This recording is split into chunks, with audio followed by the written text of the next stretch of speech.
प्रिय विद्यार्थियों, कैसे हो आप सभी।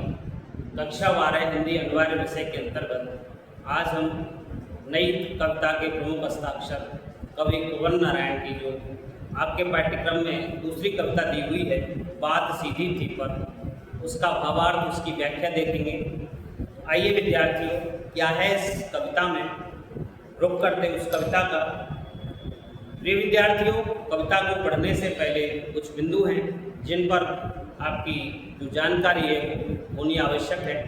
तो आइए देखते हैं इस कविता को। प्रमुख रूप से कहा गया है कि भाषा सहज होनी चाहिए किसी भी कवि पर। किसी भी कविता की जो भाषा है वो उस कवि के द्वारा सहज रूप में ही प्रयुक्त की जानी चाहिए, ताकि आम जनों तक वह कविता अपने सीधे अर्थ में आसानी से पहुंच सके। प्रिय विद्यार्थियों, कविता के माध्यम से कवि के द्वारा उन कवियों पर भी आक्षेप किया गया है, उन कवियों पर व्यंग किया गया है कि जो कवि किसी बात को कहने के लिए, अपनी बात की अभिव्यक्ति के लिए और सीधी और सरल भाषा का प्रयोग नहीं करते हुए पाठक है उसे इस प्रकार से परेशान करने पर तुले होते हैं और वो शब्द जाल में ऐसे फंस जाते हैं कि जो बात आसानी से कही जा सकती थी उस बात को समझने में पाठक को बड़ा जोर आता है और वो अच्छी तरह से वो बात प्रेषित नहीं की जा सकती। तो प्रिय विद्यार्थियों, उन कवियों पर व्यंग है जो किसी बात, सीधी बात को कहने में भी उस शब्द जाल में पाठक को फंसा देते हैं और अच्छी तरह से जो बिल्कुल सीधी बात थी उस बात को भी अच्छी तरह से संप्रेषित नहीं किया जा सकता है। तो यहाँ भाषा की सहजता पर बल दिया गया है। और यदि हम किसी कविता में या किसी लेखन में शब्दों का जो जाल बुनते हैं, शब्द जाल में हम किसी बात को कहते हैं तो वहाँ सरल बात भी कैसी हो जाती है, जटिल हो जाती है। सरल भावों और सुंदर अभिव्यक्ति द्वारा अपनी बात को प्रस्तुत करना चाहिए, ये एक आदर्श स्थिति है। यहाँ पर प्रिय विद्यार्थियों, खड़ी बोली को मुक्त छंद के द्वारा यहाँ पर प्रस्तुत किया गया है। तो आइए विद्यार्थियों, कविता को देखते हैं, रुक करते हैं उस कविता का पहली पंक्ति के साथ।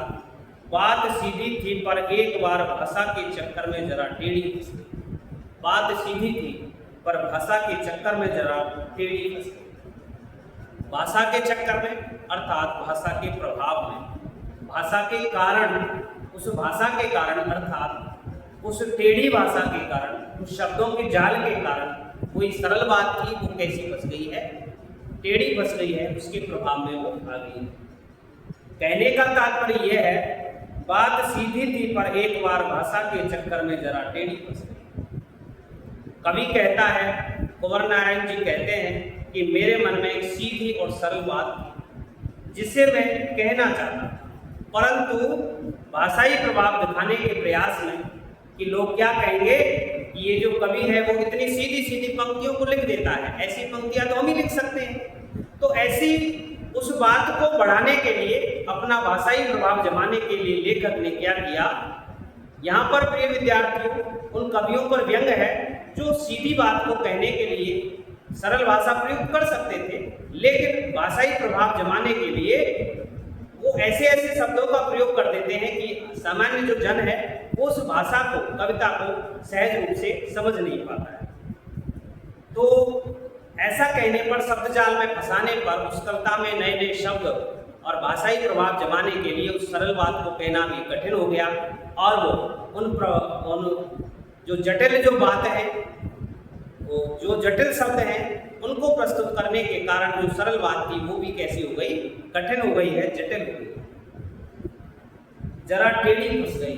अर्थात यहाँ उस बात को समझना, उस सरल बात को समझना भी कैसा हो गया है, असंभव हो गया है, आसानी से वो बात समझ में नहीं आ पा रही, उसे पाने की कोशिश में।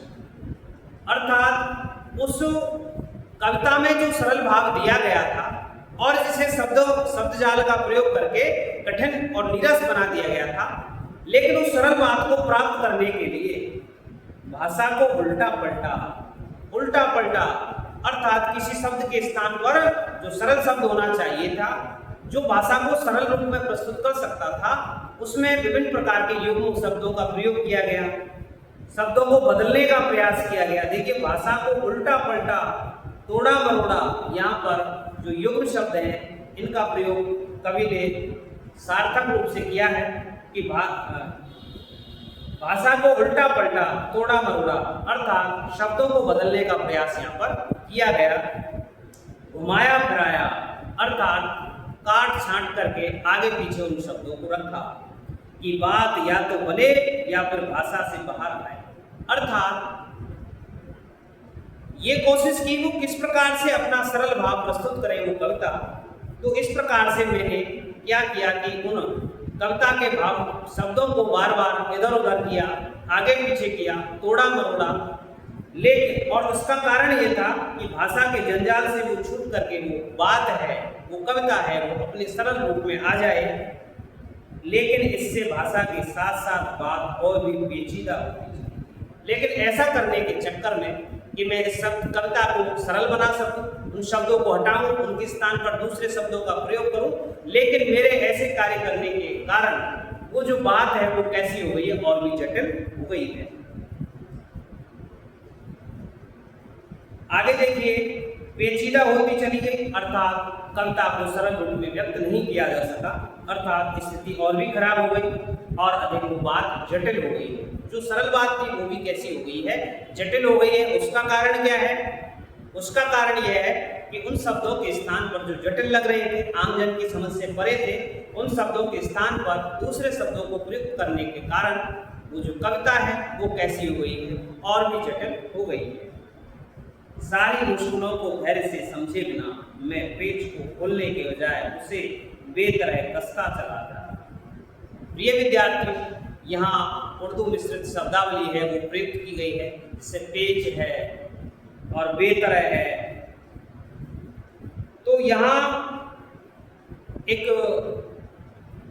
समानता बताई गई है कि जिस प्रकार हम किसी पेज को खोलते हैं और खोलने के बाद खोलते जाते हैं और कहने का तात्पर्य यह हुआ कि जब बेवजह किसी पेज को लगातार छेड़ा जाता है, उसको कसा जाता है, तो क्या हुआ, सारी मुश्किल को धैर्य से समझे बिना मैंने धैर्य से काम नहीं लिया और उस बात को और लंबी खींचता गया, उसके अर्थ में से अर्थ निकालता गया, लेकिन खोलने के बजाय उसे बेतरह कसता चला जा रहा।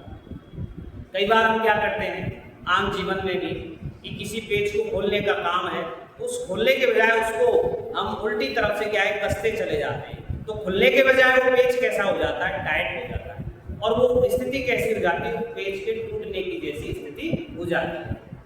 तो यहाँ भाषा के साथ भी वैसा ही व्यवहार हुआ है कि हम उन शब्दों के जाल वाली कविता को खोलने का प्रयास कर रहे हैं, अर्थात समझने का प्रयास कर रहे हैं, लेकिन उस पेज की तरह वो जो कविता है, वो जो शब्द जाल है, वो अपने मायावी रूप में हो गया है और वो अब कविता समझने के काम नहीं आ रही, वो सरल रूप में प्रस्तुत नहीं हो पा रही, क्योंकि इस कर्तव्य पर मुझे साफ सुनाई दे रही थी तमाशबीनों की शाबाशी। तमाशबीन यानी कि तमाशा देखने वाले, उसकी शाबाशी और वाह वाह, अर्थात काव्य जो चमत्कार है उसको समझकर जो व्यक्ति इस कविता को सुन रहे थे, वो सुन करके मुझे ऐसा लगा कि वो वाई वाई कर रहे हैं कि वाह, इस कवि ने कैसे कैसे अच्छे साहित्यिक शब्दों का प्रयोग किया है और ये कवि बड़ा ही विद्वान है। इसलिए वो कवि जो है वो अपने शब्दों को नया नया रूप देता जा रहा है, क्योंकि उसमें एक कारण छिपा हुआ है कि जो भी तमाशबीन थे वो उन शब्दों को देख करके, उन कठिन और जटिल शब्दों को देख करके वाई वाई उस कवि को मिल रही थी। तो उसी वाई वाई के चक्कर में और वो उन ऐसे जटिल शब्दों को कविता में प्रयुक्त करता चला जा रहा है, लेकिन हो सकता है प्रिय विद्यार्थियों वहां पर उस भाषा को, उस बात को कहने के लिए सरल शब्दों का प्रयोग भी किया जा सकता है। तो प्रिय विद्यार्थियों, यहाँ उन कवियों पर व्यंग्य किया गया है जो वाई वाई पाने के चक्कर में, अपनी प्रशंसा के चक्कर में और भाषा के सीधे साधे सरल रूप को प्रस्तुत नहीं करते हैं, उनके स्थान पर अपने पांडित्य प्रदर्शन के दबाव में, पांडित्य प्रदर्शन के दिखावे में वो फंस जाते हैं और ऐसे ऐसे जटिल रूप में वो कविता प्रस्तुत हो जाती है। आइए देखते हैं आगे। आखिर वही हुआ जिसका मुझे डर था। कवि सोच रहा है कि मुझे जिस बात का डर था वही हो गया, जोर जबरदस्ती से बात की चूड़ी मर गई। अर्थात जब मैंने उन शब्दों को तोड़ा मरोड़ा, आगे खिसकाया पीछे खिसकाया और उनके स्थान पर उनके समानार्थी शब्द रखे, विलोम रखे, इस प्रकार से कई प्रकार की मैंने आजमाइश की, लेकिन एक चीज का मुझे डर था कि कहीं जो सरल बात थी वो जटिल नहीं हो जाए। लेकिन हुआ ऐसे ही। हुआ क्या है? जोर जबरदस्ती से उन शब्द जाल में फंसने के कारण उस कविता में जिस प्रकार से पेच जबरदस्ती के कारण और टूटने की स्थिति में आ जाता है, महत्वहीन हो जाता है, अर्थहीन हो जाता है, तो वही बात हुई है, बात की चूड़ी मर गई। अर्थात बात का जो प्रभाव था, जो बात सरल थी, उस बात का जो प्रभाव था, उस बात का जो अर्थ था, वो दोनों ही समाप्त हुए। प्रभाव और अर्थ दोनों ही यहाँ पर समाप्त हुए हैं। तो प्रभाव और अर्थ का समाप्त हो जाना, यहाँ पर बात की चूड़ी मर जाना जो है उसको इंगित यहाँ पर मुहावरे को किया गया है। और भाषा के और वह भाषा में बेकार बोलने, यहाँ पर भाषा का बनावटीपन यहाँ पर प्रस्तुत किया गया है कि जिस बात को हम सरल रूप में कह सकते थे, यदि उसमें हम शब्द जाल में फंसा करके बनावटीपन के द्वारा अपना पांडित्य प्रदर्शन करने के द्वारा किसी चीज को, किसी बात को हम जब सामान्य जन के सामने प्रस्तुत करते हैं तो वहाँ शब्द जाल के कारण वो कविता हमें समझ से बाहर होती चली जाती। हार कर मैंने उसे कील की तरह उसी जगह ठोक दिया। हार कर मैंने उसे उसी जगह पर कील की तरह ठोक दिया है। जब कोई कील है वो पेच में नहीं आ पाती है तो होता क्या है, स्थिति ये है कि वो कील को ठोकना पड़ता है, उसी जगह पर स्थायी करना पड़ता है, क्योंकि बात तो प्रभावहीन हो चुकी है, उसका अर्थ समाप्त हो चुका है, उसका प्रभाव समाप्त हो चुका है। तो कील की तरह मैंने उस बात को वहीं पर ठोक दिया, अर्थात उसको जैसी थी वैसी स्थिति में मैंने उस बात को छोड़ दिया है। यहाँ तक प्रिय विद्यार्थियों, भाषा की जो सरलता है वो अभी तक प्राप्त नहीं हो पाई। यहाँ कविताओं की जो आडंबरपूर्ण भाषा है उस पर विद्यार्थियों व्यंग्य किया गया है। यहाँ पर उर्दू शब्दावली आई है, चूड़ी है, पेच है, कील है, ये यहाँ पर उपमान आए हैं। आइए विद्यार्थियों, इस कविता का जो अंतिम स्वरूप है उस पर चर्चा करते हैं, उसका जो भावार्थ है वो भी देखते हैं। कुछ अंतिम पंक्तियां हैं। ऊपर से ठीक ठाक पर अंदर से ने तो उसमें कसाव था। जब कील को ठोका जाता है तो ऊपर से तो ऐसा लगता है कि अच्छी तरह से कील ठुकी हुई है, अच्छी तरह से अपना प्रभाव वो कील बनाए हुए है, लेकिन उसमें ने तो कसाव था, वो कसी हुई नहीं थी। यदि उसको हम पुनः खोलना चाहें तो खोलने में भी उसे दिक्कत आती है। कसाव था ने ताकत थी, अर्थात अब उसका अर्थ और प्रभाव स्पष्ट नहीं हो रहा था उस बात का। बात ने अब यहाँ पर कोई जो बात है जो कवि कहना चाहता था उसे रूपक दिया गया है, बच्चे के साथ उसको जोड़ दिया गया है। बात ने जो एक शरारती बच्चे की तरह मुझसे खेल रही है, जिस प्रकार शरारती जो बच्चा होता है वो पकड़ में नहीं आता है, उसी प्रकार से वो बात है वो सरल रूप में कहा गया जो तथ्य है वो समझ में नहीं आ रहा है उसमें, क्योंकि उसमें जो जटिल शब्दों का प्रयोग है, आडंबरपूर्ण जो शब्द है उनका जो प्रयोग है वो कर दिया गया है। पांडित्य प्रदर्शन के लिए उस शब्दों का प्रयोग कर दिया गया है। वो बात उसी प्रकार से सरलता में प्रस्तुत नहीं हो पा रही थी जिस प्रकार से किसी बच्चे को जो कि शरारती होता है वो हमारी पकड़ में नहीं आता है, तो बच्चे की तरह मुझसे खेल रही थी। मुझे पसीना पोंछते देखकर पूछा। किसने पूछा है? उस बात ने पूछा, अर्थात उस बच्चे ने पूछा। जो बच्चा कैसा है, शरारती है, उसी प्रकार से उस बात ने पूछा, उस कविता ने पूछा, क्या तुमने भाषा को सहूलियत से अर्थात आसानी से सरलता से बरतना कभी नहीं सीखा? क्या आपने किसी बात को सहज रूप में कहने का प्रयास नहीं किया? क्या आपने ये नहीं सीखा कि बात को किस प्रकार से प्रस्तुत करना चाहिए? तो प्रिय विद्यार्थियों, यहाँ भाषा का जो बनावटीपन है, उसकी कृत्रिमता है, उसके कारण जो भाषा का अनर्थ हो जाता है, भाषा का अर्थ नहीं रह पाता है, उसका जो भाषा का जो प्रभाव है वो समाप्त हो जाता है, उस बात का जो अर्थ है वो समाप्त हो जाता है। वो केवल किसके कारण होता है? भाषा के अंतर्गत, उस कविता के अंतर्गत जब हम पांडित्य प्रदर्शन के लिए साहित्यिक शब्दावली और ऊंचे ऊंचे जो शब्द हैं उनका प्रयोग करते हैं, और उसका कारण ये होता है, उसका प्रभाव ये पड़ता है प्रिय विद्यार्थियों कि जो भाषा बिल्कुल सरल थी, जैसे आसान शब्दों के द्वारा समझाया जा सकता था, वो अब प्रभावहीन हो जाती है, उसका अर्थ समझ में नहीं आता है। कविता लेखन में शब्दों का प्रयोग भावों के अनुसार करना चाहिए और अनुरूप होना चाहिए, और भाषा पूर्णतः कैसी होनी चाहिए? सुबोध होनी चाहिए और संप्रेष्य होनी चाहिए। यही भाव इस कविता के द्वारा, कवि के द्वारा यहाँ पर प्रस्तुत किया गया है। तो विद्यार्थियों, यहाँ बात तो सीधी थी, पर कैसी हो गई है? बनावटीपन के चक्कर में, शब्द जाल में फंस करके वो बात जो सरल थी वो जटिल आकार उसने ले लिया है। तो प्रिय विद्यार्थियों, शीघ्र ही अगली कविता को लेकर आपके जो पाठ्यक्रम में है हिंदी अनिवार्य में कक्षा 12 में, उसको लेकर के पुनः हाजिर होते हैं। हिंदी परिवार की जो पाठशाला चल रही है, उस पाठशाला में आप बहुत कुछ सीख रहे होंगे, ऐसा मुझे विश्वास है।